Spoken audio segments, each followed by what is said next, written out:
The ball you are watching at this World Cup needs to be charged, not metaphorically. Before it can survive 90 minutes of passes, shots, tackles, and clearances, it needs electrical power. And the reason has almost nothing to do with making the ball fly faster.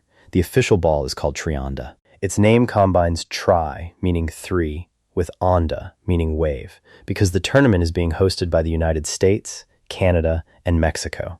Its red, blue, and green graphics represent those three countries. But the important part is hidden beneath the surface. Inside the matchday ball is a motion sensor. That sensor turns an ordinary-looking soccer ball into a connected piece of officiating equipment. So what is it actually measuring? The sensor is an inertial measurement unit, usually shortened to IMU. You already use similar technology whenever your phone detects that you have rotated the screen or when a fitness tracker records sudden movement. Inside the ball, the system measures tiny changes in motion and rotation. It does this 500 times every second. 500. A normal television replay gives you a sequence of camera frames.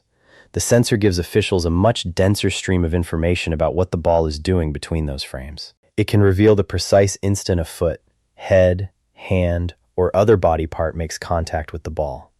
That is why the ball needs a battery.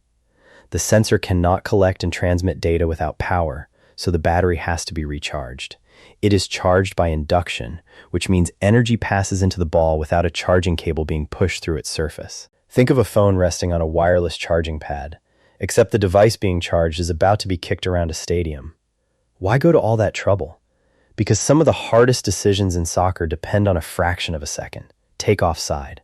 A player is offside only if that player is in an illegal position at the exact moment a teammate plays the ball, not a moment later. Not when the pass reaches the player. The decisive instant is the touch that starts the pass.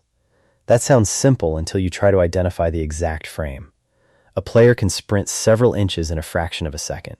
A defender can step forward at the same time. If a camera records the scene just before the kick and then just after it, choosing the wrong frame can move the offside line enough to change the decision. The connected ball helps locate the touch. Its data is combined with player position information captured by stadium tracking systems. Artificial intelligence can then help the video officials build the offside picture more quickly. The technology does not replace the referee, and the ball does not announce offside by itself. It supplies the missing timing signal. You can imagine the process like synchronizing two clocks. One system tracks where the players are. The other detects exactly when the ball is touched. When those two streams are aligned, the video assistant referee can examine the players' positions at the correct instant instead of guessing which camera frame should be used. That can turn a long delay into a faster review. But offside is only part of the reason. The sensor can also help officials identify very slight touches. A deflection from a defender may decide whether an attacker is offside. A faint touch by a goalkeeper may decide whether the restart is a corner kick. Contact with a hand or arm may become important during a possible handball review. Sometimes the movement is obvious. Sometimes it is almost invisible. A camera angle can be blocked by another player, and even slow motion may not clearly show whether contact happened. The ball's movement data can produce a sharp change at the instant of impact, giving the officials another piece of evidence.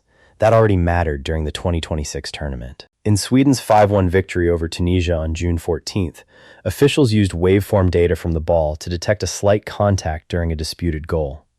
The signal worked a little like the edge detection technology used in cricket, where a tiny spike can reveal contact that is difficult to see with the eye. The goal was allowed.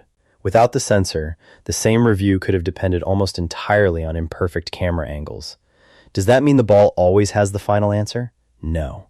The sensor is extremely good at detecting changes in movement, but it does not understand the laws of the game. It cannot decide whether a handball was deliberate, whether an offside player interfered with an opponent, or whether a challenge was careless or dangerous. Those are judgment calls. The ball provides evidence. The officials interpret it. That distinction matters because soccer is not being refereed by a robot hidden inside the ball. The technology is closer to a very accurate witness. It can tell the video team when something happened, but it cannot always decide what that event means. Connected ball technology did not suddenly appear in 2026. The first men's World Cup ball to use it was Al Rila at the 2022 tournament in Qatar.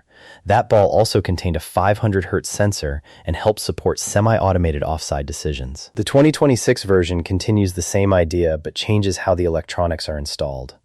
In the earlier design, the sensor sat near the center of the ball inside a suspension system. In Trionda, the chip is mounted inside a specially designed layer in one of the ball's 4 panels. Counterbalances are placed across the other panels so the ball remains properly balanced. That is a serious engineering problem, because even a small, uneven mass could affect how the ball spins or travels through the air. Why place the sensor near the side?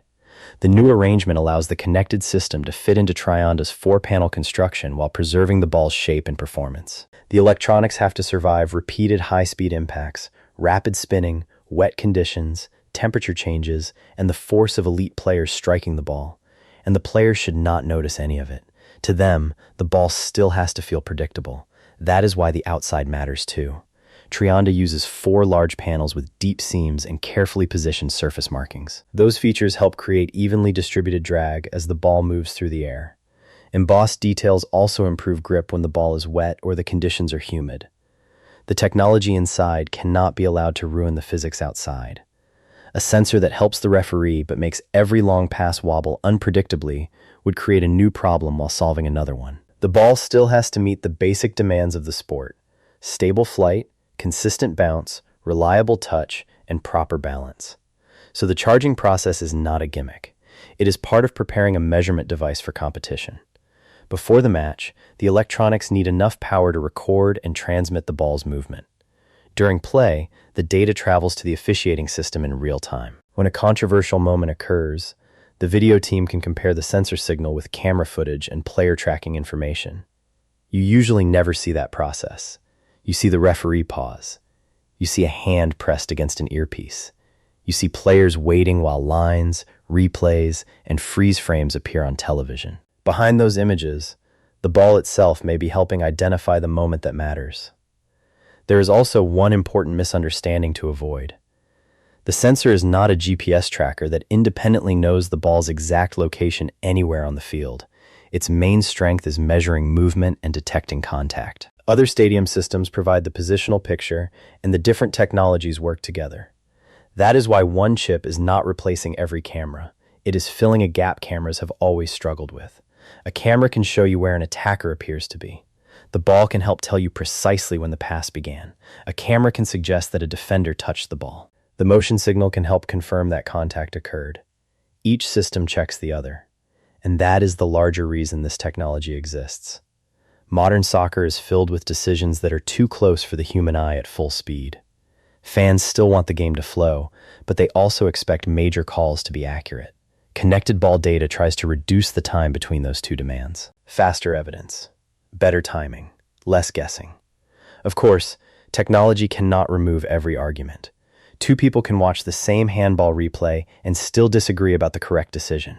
A perfectly timed offside image can still create debate over which body part is legally allowed to score, but uncertainty about the instant of contact becomes smaller. That matters because the difference between a goal and no goal can be the smallest touch in the entire match.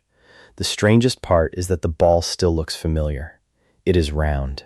It is covered in bright tournament graphics. Players pass it, chase it, head it, and try to put it in the net. Nothing on the broadcast tells you that it is sampling movement 500 times every second. You only notice the technology when the game stops. Then a replay appears. A decision changes. And the simplest object on the field suddenly becomes one of the most important sources of evidence in the stadium. So the ball you are watching at this World Cup needs to be charged. Not because soccer forgot how to make a normal ball, because the ball is no longer only being played with. It is also watching the moment of contact.